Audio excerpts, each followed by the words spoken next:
नमस्कार प्रिय मित्रों, मैं मलय दास जीसस लव हिंदी चैनल पर आप सभी का एक बार फिर से स्वागत करता हूं। हमारी धारावाहिक बाइबल परिक्रमा सीरीज का आज का एपिसोड में हम उत्पत्ति अध्याय 15 पर चर्चा करेंगे। पिछले एपिसोड अध्याय 14 में हमने देखा था अब्राहम की वीरता, कैसे उन्होंने लूत को बचाया और राजा मिल्किसेदेक से आशीर्वाद पाया। लेकिन आज का अध्याय 15 बहुत ही महत्वपूर्ण है, क्योंकि यहाँ परमेश्वर अब्राहम के साथ एक ऐतिहासिक वाचा स्थापित करते हैं। अध्याय 14 के युद्ध के बाद अब्राहम शायद कुछ चिंतित थे। उनके चिंतित होने का कुछ वास्तविक कारण भी थे। जैसे जिन राजाओं को अब्राहम ने हराया था वे बहुत शक्तिशाली और संघातिक थे। युद्ध जीतने के बाद भी अब्राहम जानते थे कि वे राजा आसानी से हार नहीं मानने वाले। किसी भी समय वे बड़ी सेना के साथ वापस आ सकते हैं। अब्राहम तब भी कनान देश में एक विदेशी था और उनकी सुरक्षा के लिए कोई बड़ी सेना भी नहीं थी। इसीलिए वो अंदर ही अंदर भय और चिंता महसूस कर रहे थे। इसके साथ ही उनके मन में अकेलापन और दुख भी था। अब्राहम ने लूत को बचाया था, लेकिन लूत फिर से सदोम के पास लौट गया। अब्राहम शायद अकेलापन महसूस कर रहे थे।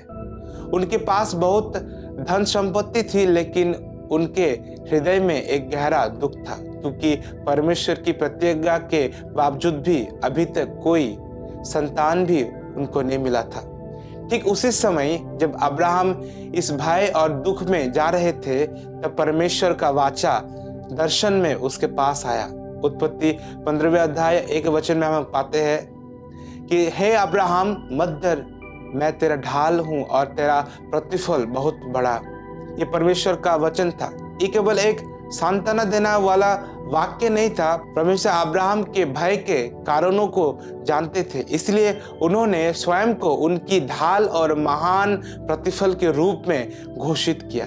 परमेश्वर ने अब्राहम को समझाया कि संसार के राजा या धन संपत्ति के कहीं अधिक बड़ा है स्वयं सृष्टिकर्ता की सुरक्षा और प्रतिफल। लेकिन अब्राहम ने अपने हृदय का गहरा दुख व्यक्त किया और कहा, हे प्रभु यहोवा, तू मुझे क्या देगा? मैं तो निसंतान हूं और मेरा घर का वारिस दमिश्क का इलीजेर है। उत्पत्ति 15 अध्याय 2 वचन में अब्राहम का ये प्रश्न बहुत ही वास्तविक था।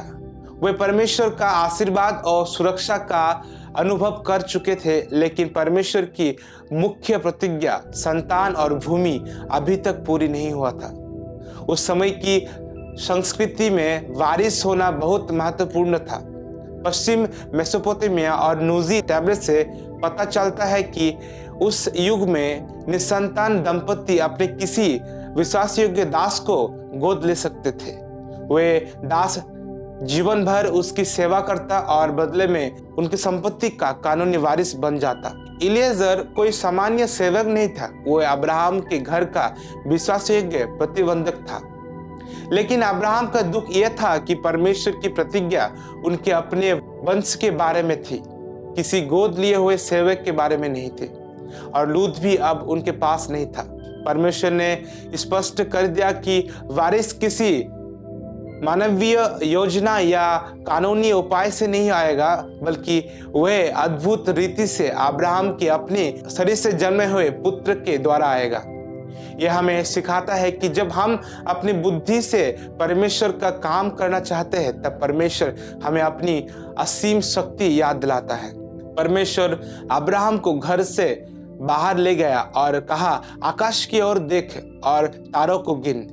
यदि तू गिन सकता है तो गिन, तेरा वंश ऐसा ही होगा। इस अध्याय का 6वें पद पूरी बाइबल का सबसे महत्वपूर्ण पद है, क्योंकि इसी अध्याय में ऐसा लिखा गया, और उसने यहोवा पर विश्वास किया और यहोवा ने इसी विश्वास को उसका धर्म कहकर गिना। अब्राहम किसी काम या व्यवस्था के कारण नहीं, बल्कि केवल परमेश्वर के वचन पर विश्वास करने के कारण धर्मी ठहराया गया। यही है अनुग्रह का मूल संदेश। जब अब्राहम ने परमेश्वर से एक चिन्ह मांगा, तब परमेश्वर ने उन्हें कुछ पशुओं का बलिदान तैयार करने को कहा।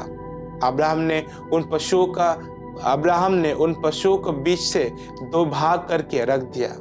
उस समय की प्रथा के अनुसार वाचा करने वाले दोनों पक्ष उन टुकड़ों के बीच से गुजरते थे, जिसका अर्थ होता था यदि मैं इस वाचा को तोड़ता हूं तो मेरा हाल भी इस पशुओं के समान हो जाए। लेकिन यहाँ एक अद्भुत घटना हुई। जब अब्राहम गहरी नींद में था और उन पर एक भयानक अंधकार छा गया, तब परमेश्वर ने उन्हें बताया कि उनके वंशज 400 वर्ष तक पराया देश यानी कि मिस्र में परदेसी और दास रहेंगे, लेकिन बाद में वे बहुत संपत्ति के साथ निकल आएंगे। उत्पत्ति 15 अध्याय 17 से 21 में हम एक अद्भुत दृश्य भी देखते हैं।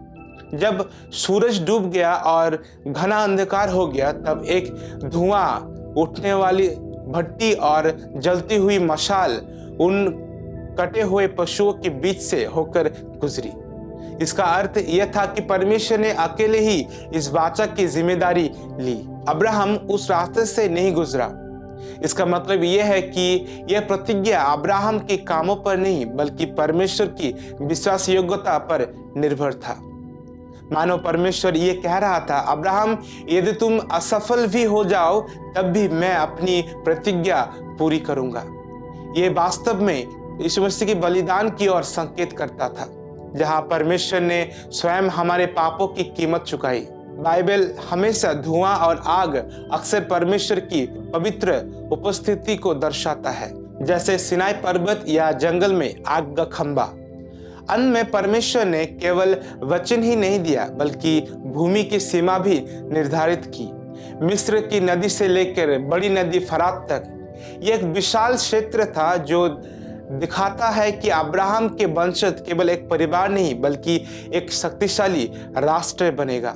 परमेश्वर ने अब्राहम को पहले ही कष्ट के समय यानी कि मिस्र की दासत्व के बारे में बता दिया, लेकिन साथ ही साथ उसकी मुक्ति की गारंटी भी दी। हम देखते हैं कि अब्राहम सो रहे थे लेकिन परमेश्वर काम कर रहे थे। हमारे उद्धार के काम भी परमेश्वर ने स्वयं पूरा किया। मित्रों, उत्पत्ति अध्याय 15 हमें याद दिलाता है कि हमारा परमेश्वर प्रतिज्ञा का परमेश्वर है।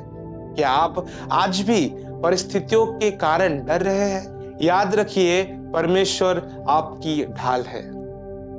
आज की ये चर्चा आपको कैसे लगी कमेंट में ज़रूर बताएं। यदि आपको कोई प्रश्न है तो कमेंट बॉक्स में डिस्क्रिप्शन में दिए गए गूगल फॉर्म के माध्यम से हमें ज़रूर लिखें। अगले एपिसोड में हम लोग देखेंगे अब्राहम की जीवन की एक कठिन परीक्षा और हजीरा की कहानी। यदि आप वो वीडियो देखना चाहते हैं तो अभी सब्सक्राइब करें हमारा चैनल जीसस लव हिंदी को। मिलते हैं अगले वीडियो में। तब तक परमेश्वर का अनुग्रह शांति आप सभी के ऊपर बना रहे। जय मसीह की।